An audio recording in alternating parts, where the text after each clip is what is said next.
अस्सलामुअलैकुम everyone, I hope you all are fine and praise by the grace of almighty Allah. तो आज के इस वीडियो में हम प्राइम फैक्टर्स फाइंड आउट करना सीखेंगे 1764 के। जब भी हम किसी नंबर के प्राइम फैक्टर्स फाइंड आउट करते हैं तो उसे सिर्फ और सिर्फ प्राइम नंबर से ही डिवाइड करते हैं। सबसे पहले हम लास्ट में चेक करेंगे कि हमारे पास क्या ऑड नंबर है या इवन नंबर है। अगर हमारे पास इवन नंबर जैसे कि 2, 4, 6, 8 या फिर 0 है तो इसका मतलब है कि वो वैल्यू 2 से कम्प्लीटली डिवाइड हो सकती है। यहाँ लास्ट में हमारे पास 4 है, इसलिए इसका मतलब है कि ये वैल्यू 2 से कम्प्लीटली डिवाइड हो सकती है। तो सबसे पहले हम इसको स्टार्ट करेंगे 2 से डिवाइड करना है। 2 के टेबल में 1 नहीं आता, इसलिए हम स्टार्टिंग के 2 डिजिट्स लेंगे। 2 के टेबल में 17 भी नहीं आता है, इससे छोटा नंबर आता है 16 और वो आता है 8 पे। एक नंबर हमारे पास जो यहाँ रिमाइंडर रह गया वो चला गया 6 के पास और ये बन गया 16। 2 के टेबल में 16 बिल्कुल आता है 8 पे और 2 के टेबल में 4 भी बिल्कुल आता है 2 पे।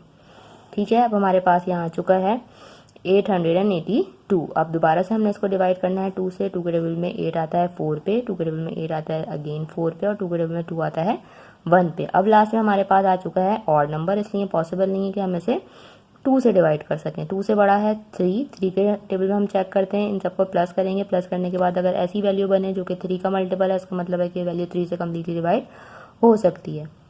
4 + 4 8, 8 + 1 9, 9 बिल्कुल 3 का मल्टीपल है, इसका मतलब है कि वैल्यू 3 से डिवाइड हो सकती है। 3 के टेबल में 4 नहीं आता, तो छोटा नंबर आता है 3 और वो आता है 1 पे। 1 हमारा जो रिमाइंडर था वो चला गया इस 4 के पास और ये बन गया 14। 3 के टेबल में 14 नहीं आता बल्कि आता है 12 और वो आता है 4 पे। अब हमारे पास यहाँ रिमाइंडर जो है वो 2 है, वो 2 चला गया इस 1 के पास और यहाँ आके बन गया 21। 3 के टेबल में 21 आता है 7 पे। ठीक है, अब हमारे पास आ चुका है 147। इस सबको प्लस करके देखेंगे कि क्या ऐसा नंबर बन रहा है जो 3 का मल्टीपल है। 7, 8, 9, 10, 11, 11 + 1 12, 12 बिल्कुल 3 का मल्टीपल है, यानी कि अभी भी 3 से वैल्यू डिवाइड हो सकती है। 3 के टेबल में 14 नहीं 12 आता है और वो आता है 4 पे। 2 रिमाइंडर था वो चला गया इस 7 के पास और ये बन गया 27। 3 के टेबल में 27 आता है 9 पे। ठीक है, अब आ चुका है हमारे पास 49। 9 + 4 जब हम करेंगे तो हमारे पास आंसर आएगा 13। 13 जो है वो बिल्कुल भी 3 का मल्टीपल नहीं है, यानी कि अब ये 3 से डिवाइड नहीं हो सकता।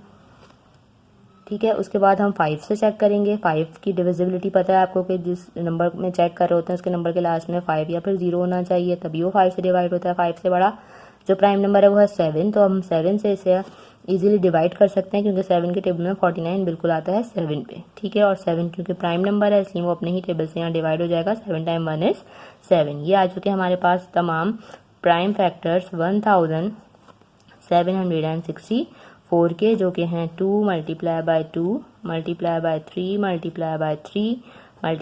7 × 7। ठीक है, और इन फैक्टर्स को हम किस तरह लिख सकते हैं। 2 हमारे पास यहाँ पे 2 टाइम्स है, 3 हमारे पास यहाँ पे भी 2 टाइम्स है और 7 भी हमारे पास यहाँ पे 2 टाइम्स है। देखा आपने कितनी जल्दी हमने प्राइम फैक्टर्स फाइंड आउट कर लिए हैं 1764 के। आई होप कि वीडियो आपको अच्छे से समझ आई। अगर ये वीडियो आपको पसंद आई तो इसे लाइक और शेयर जरूर करें और मेरे चैनल को भी सब्सक्राइब करें। इंशाल्लाह बहुत जल्द मिलूंगी अपनी नेक्स्ट वीडियो में। अपना बहुत ख्याल रखिएगा। अल्लाह हाफ़िज़।